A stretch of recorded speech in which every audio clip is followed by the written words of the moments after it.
বোৱাৰী বোৱাৰী ইমান ধুনীয়া টোপনিটো আছে মায়ে কিয় মাতিলে বাৰু এতিয়া তাই এতিয়ালৈকে অহা নাই যে মই অথনিতে মাতিলো কিয় মাতিছিলে মা মোক সোনকালে কামবোৰ কৰকে যা কামবোৰ কোনে কৰিব ৰাতি হ'লে আকৌ অফিচলৈ যাওঁ বুলি ওলাবিয়েই কামবোৰ পাছত মইহে কৰিব লাগিব কাম কৰকে যা সোনকালে মা আপুনিচোন দেখে অফিচৰ যোৱাৰ আগতে মই সকলোবোৰ কাম বন কৰিহে ৰাতি অফিচলৈ যাওঁ হ'লেও আপুনি মোক কিয় কামৰ বাবে ইমান কথা শুনাই থাকে বাৰু কৰিমগে নহয় কামহে দিনত এতিয়া অলপ শুই লৈছোঁ আকৌ ৰাতিলৈ অফিচলৈ যাবই লাগিব অলপ শুবলৈ দিয়ক না মা মোক বৰ তই সময়ৰ মতে কাম কৰাজনী তোৰ নিজৰে লাজ লাগিব লাগে এতিয়া বিয়া হ'লি কাম কৰিব মন নাই নহ'লে চাকৰিটোৱে এৰি দে তই মা মই চাকৰিটো এৰিব নোৱাৰোঁ কিয়নো মই বহুত কষ্টত পঢ়া শুনা কৰিয়ে চাকৰিটো পাইছিলোঁ মই এনেই দিন ৰাত কষ্ট কৰি ইমান ভালদৰে পঢ়া শুনা কৰা নাছিলোঁ যে আপোনালোকে ক'লেই মই চাকৰিটো এৰি দিম কাৰণ চাকৰিটো মই ইমান সহজত পোৱা নাছিলোঁ বহুত কষ্টৰ মূৰতহে মই চাকৰিটো লৈছিলোঁ সেইবাবে মই চাকৰিটো এৰিব নোৱাৰোঁ ভাল তোক আমি চাকৰিটো কৰিবলৈ যাব দিছোঁ বুলিহে বেলেগে হ'লে নিদিলেই হয় বৰ চাকৰি কৰা ওলাব আহিছেও এইবোৰ যা এতিয়া ৰাতি খাবৰ বাবে যোগাৰ কৰি নহ'লে তই আজি অফিচলৈ যাব নাপাওঁ মা মই যিটো কৰিব পাৰোঁ সেইটো ক'ম নহ'লে আপুনি মনে মনে থাক আৰে তই শাহুমা মনে মনে থাকিব ক'ব পৰা হ'লি চা বোৱাৰী তোৰ মই শত্ৰু বুলি নাভাবিবি মই যি কৈছোঁ তোৰ ভালৰ বাবেহে কৈছোঁ ভাল নেদেখে বোৱাৰী এজনীয়ে ৰাতি অফিচত কাম কৰি থকাটো মা যদি আপুনি মোৰ শত্ৰুৱে নহয় তেতিয়াহ'লে শত্ৰুৰ দৰে কিয় কথাবোৰ কৈ আছে মই আজিকালি দিনৰ বোৱাৰী হয় আৰু আপুনিতো আগৰ দিনৰ মানুহ নহয় কিন্তু আগৰ দিনৰ মানুহৰ দৰে আপুনি কথাবোৰ কৈ আছে যে চা বোৱাৰী কামৰ বাহিৰেও এটা বেলেগ জীৱন থাকে নহয় তাৰ কথাও অলপ ভাবিবি মা মই এটা কথা বুজি নাপাওঁ আপোনালোকে মই অফিচলৈ যোৱাটো কিয় নিবিচাৰে আৰু মই আপোনাৰ কথা নুশুনো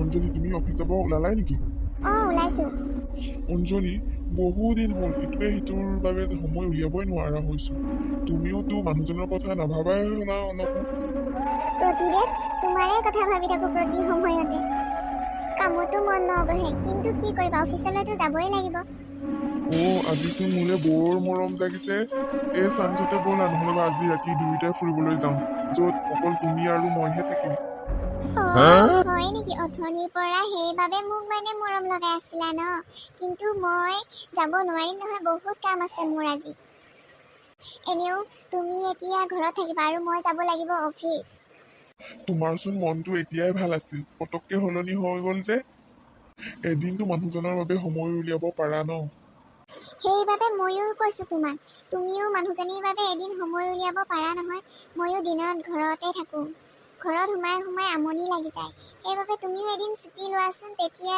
তুমি আৰু মই দুয়ো ফুৰিবলৈ যাম তেতিয়া তুমিও খুচ আৰু ময়ো খুচ তুমিতো জানা মই ছুটি ল'ব নোৱাৰো এতিয়া আৰু সেই ছুটি ল'ব নোৱাৰো তুমি গম পোৱাই এদিন ছুটি ল'লে কিমান কামৰ প্ৰেছাৰ পৰি যায় মোৰ ওপৰত তুমিচোন দেখাই আচ্ছা তুমি এদিন ছুটি ল'ব নোৱাৰা সদায় মা আৰু তুমি অকল মোকেই দুখ দি থাকিবা অকল কামটো এৰি দে ছুটি ল অকল এইবোৰেই তোমালোকে কৈ থাকা সেই কথাটো শুনি শুনি মোৰ আমনি লাগি গৈছে মাও সেই একে কথা আৰু তুমিও সেই একে কথাকে কৈ থাকা অকল ছুটি লোৱা কামটো এৰি দিয়া এই কথাটো শুনি শুনি মোৰ মাথাটো গৰম হৈ গৈছে আৰে মই তোমাক কাম এৰিবলৈ কেতিয়া ক'লো তোমাক মই কৈছিলো এদিন ছুটি ল'বৰ বাবেহে তুমিতো মোৰ কাৰণে এদিন ছুটি ল'ব পাৰা ন সৰি মাই ডিয়াৰ হাজবেণ্ড না মই ছুটি ল'ব নোৱাৰোঁ তোমাৰ লগত কথা পাতি থাকিলে মোৰ এতিয়া দেৰি হ'ব অফিচলৈ যাবলৈ মই যাওঁ দেই বাই বাই সকলোৱে বিচাৰিছিল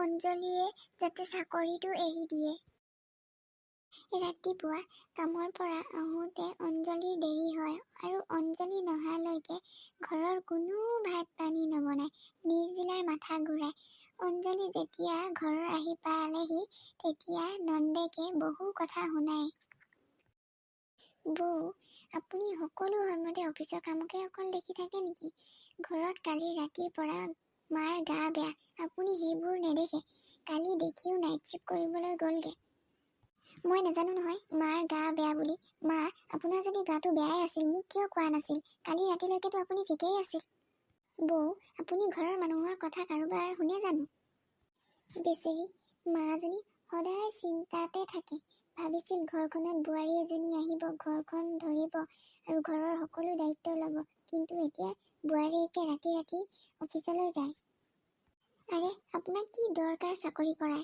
দাদাই পইচা কমাই আছে আৰু আপুনি কিহৰ বাবে চাকৰি কৰিব লাগে তুমিওতো ঘৰতে থাকা যেনিবা মই অফিচলৈ গ'লোঁ কিন্তু তুমিতো ঘৰখনৰ খবৰ ৰাখিব লাগে নে ঘৰখন চোৱাৰ অকল মোৰহে দায়িত্ব বৌ, আপুনি কৰা ভুলবোৰ মানি ল'লে আপুনি সৰু হৈ নাযায়। তুমিও বৌৱেকক মিছা অপবাদ দি তুমিও ডাঙৰ হৈ নোযোৱা। ঘৰৰ মানুহেওতো ভাবিব লাগে, বোৱাৰীজনী চাকৰি কৰিছে কিন্তু তোমালোকৰ মোক কোনো কামতে সহায় নকৰাটো নকৰাই, কিন্তু অজুহাত দেখাবলৈ সদায় ৰেডি হৈ থাকা। চাকৰি কৰা অকল বাহানাহে আপোনাৰ। নাজানো এজনী ক'ত মৌ মাৰিবলৈ যায়।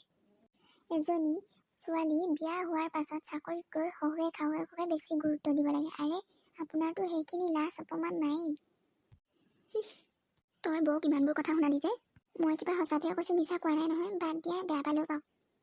হ'লেও দেচোন, ইমান বেয়াকৈ ক'ব নাপায় নহয় বৌৱেকক।